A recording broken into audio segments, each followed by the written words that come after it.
Salut!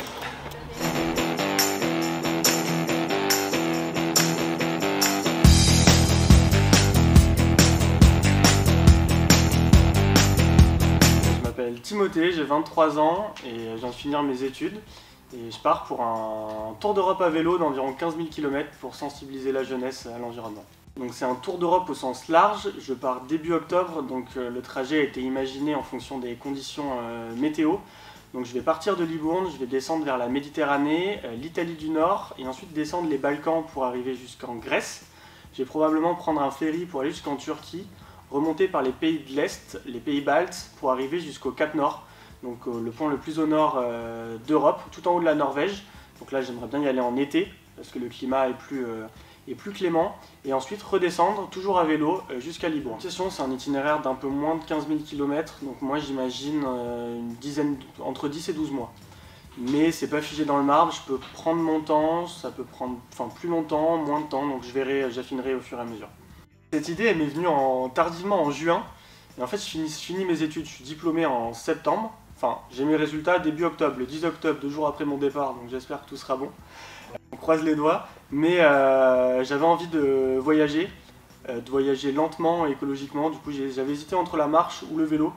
Le vélo, ça permet de faire des plus grandes distances quand même. J'avais passé le BAFA au lycée, j'avais adoré travailler avec les enfants. Donc du coup, je me suis dit, ok, pourquoi pas lier ça avec la pédagogie. J'ai fait un master sur la transition écologique. C'est un sujet qui m'intéresse et c'est le défi de notre génération. Donc du coup, j'ai essayé de coupler ces 3 centres d'intérêt, ce qui a mené à la création d'une association pour faire un voyage à vélo, un tour d'Europe, pour sensibiliser les jeunes à l'environnement.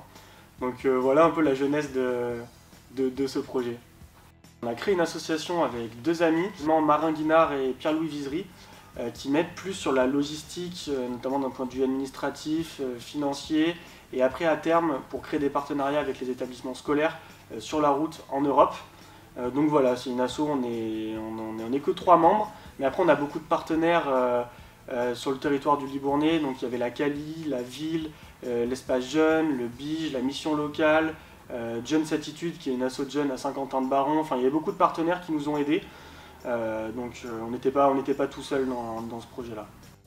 Et l'intérêt du coup, encore une fois, c'est de proposer des activités pour que la jeunesse puisse être sensibilisée à l'environnement. L'intérêt, c'est pas de fournir une information descendante, mais qui s'intéressent par eux-mêmes à ce projet-là. Du coup, on propose des activités fresques du climat. C'est un grand jeu de société qui est basé sur l'intelligence collective et qui permet de comprendre les causes et conséquences du changement climatique. Donc on a un partenariat avec toutes les écoles élémentaires de Libourne, on passe dans le périscolaire. Sur le temps périscolaire, on présente le projet et on propose ces activités-là pour les plus grands, les CM1, CM2. Et du coup l'idée c'est de faire un voyage à vélo de 15 000 km que je vais réaliser en solitaire. Et sur la route, j'aimerais bien m'arrêter également dans des établissements scolaires à l'étranger pour proposer les mêmes types d'activités. Notre but c'est de récolter des dons. En gros il y a une cagnotte en ligne sur le site et l'intégralité de ces dons sera reversée aux écoles élémentaires de Libourne. Et le but c'est que les enfants en fait, puissent imaginer par eux-mêmes des projets écologiques. Et du coup, avec ces dons, ils pourront matérialiser ces projets en les mettant en place dans leur école. Donc après, au niveau de la préparation et de la logistique, j'ai pas vraiment prévu, si ce n'est certaines échéances qui sont mes stops dans les établissements scolaires sur la route. Donc là, je leur ai proposé des créneaux qu'ils ont acceptés et au fur et à mesure de l'avancée du voyage, j'affinerai et je pourrais leur dire, bah voilà, je risque d'arriver lundi ou mardi dans votre école. Je n'ai pas préparé. Je pars samedi et je ne sais pas où je dors samedi soir, donc au niveau de la logistique, je laisse beaucoup de place à la liberté. Un budget imaginé, alors tout compris, en fait ce qui me coûte le plus cher c'est l'achat du matériel, mais tout compris, c'est je pense environ 10 000 euros. 10 000 euros parce qu'il y a à peu près 4 000 euros d'achat de matériel, j'avais pas de vélo, j'ai pas eu le temps pour avoir un partenariat avec un magasin ou une marque, donc j'ai acheté le vélo, j'ai acheté les sacoches, il faut aussi un bon équipement, encore une fois vu que je pars en hiver. Je ne peux pas partir avec une tente, avec n'importe quelle tente, avec n'importe quel sac de couchage. Donc c'est du matériel spécifique qui a un coût. Et après, par contre, pour l'itinérance, je prévois un budget d'environ 15 euros par jour, ce qui permet de m'acheter à manger et potentiellement des fois de dormir en camping ou auberge de jeunesse quand j'ai besoin d'un peu de confort, et d'avoir un peu de chaleur. Ça me permet d'être en quasi-autonomie, c'est-à-dire que j'ai de quoi dormir où je veux, tente, sac de couchage, matelas. J'ai un réchaud, de quoi manger et j'ai des habits de pluie pour le froid et pour l'été. Donc j'ai de quoi, et des batteries externes, donc j'ai de quoi être en autonomie sur plusieurs jours.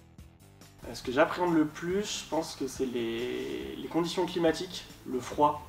Ça me fait très peur, je pars en octobre, même si je vais passer l'hiver sans doute dans les Balkans. Après un moment, je vais devoir quand même remonter par les pays de l'Est. Donc là, les conditions climatiques risquent d'être assez rudes.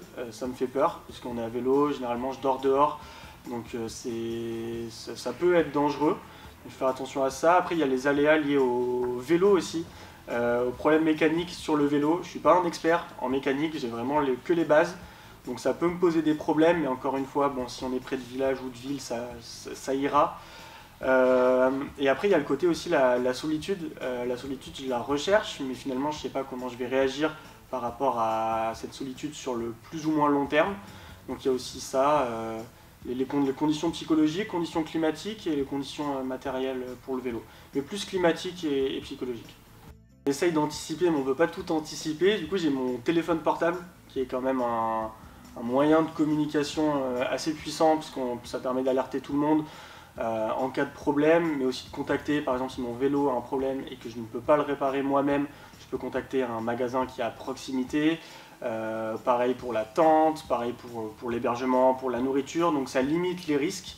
Après évidemment, il y a toujours on est forcément vulnérable quand on fait ce genre de voyage, plus que dans la vie quotidienne.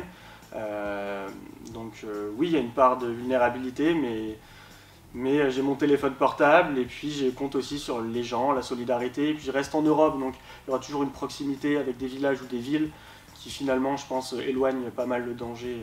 Je serai très rarement isolé plusieurs jours de toute présence humaine. Il y a plusieurs cyclistes et voyageurs à vélo qui m'ont inspiré, c'est notamment le cas de Sylvain Tesson, qui avait écrit un livre avec un ami à lui lorsqu'il avait 22 ou 23 ans. Il avait fait un tour du monde à vélo sur un an. Donc j'avais lu son livre et ça m'avait énormément inspiré. Puis après, au fur et à mesure, quand j'ai monté ce projet, j'ai commencé à rencontrer des gens du coin qui habitent à Saint-Denis-de-Puy, qui sont partis en tandem jusqu'à la frontière chinoise et qui sont revenus, qui ont fait l'aller-retour. Donc voilà, ça m'a donné confiance en mon projet. Je me suis dit que c'était pas totalement fou et que plein de gens faisaient ça finalement. Donc ça m'a donné confiance. Pas une préparation physique spécifique. Je suis pas un grand sportif, mais je suis pas non plus quelqu'un qui fait jamais de sport. Je pense que j'ai une condition physique dans la moyenne. Là, avec le vélo, c'était pas un sport que je pratiquais avant. Donc du coup, ça fait un peu plus d'un mois que j'essaye de faire des sorties d'une quarantaine, cinquantaine de kilomètres pour entraîner mon corps à répéter ce mouvement-là. Mais pas de conditions physiques spécifiques. Je pense que le voyage, aussi le début du voyage, va servir de préparation physique, dans le sens où je vais me forcer à pas faire trop de kilomètres, à habituer mon corps. Et puis au fur et à mesure, je pense que ça devrait aller, en espérant éviter les pépins physiques et les blessures. Mais en moyenne, je pense que je ferai environ 70 km par jour. Peut-être que je ferai beaucoup plus, ça ne me posera pas de problème, ou beaucoup moins, ça ne me posera aucun problème. Donc je verrai au fur et à mesure. Pour le retour du voyage à vélo, c'est difficile de l'anticiper, puisque je le prévois dans 10-12 mois, et encore j'en suis pas sûr. Je pense que vraiment il y a effectivement un temps d'adaptation, puisqu'aujourd'hui j'ai un mode de vie sédentaire, je sais où je dors tous les soirs. J'ai un logement, là pendant presque un an, je vais dormir dans un endroit différent quasiment tous les soirs.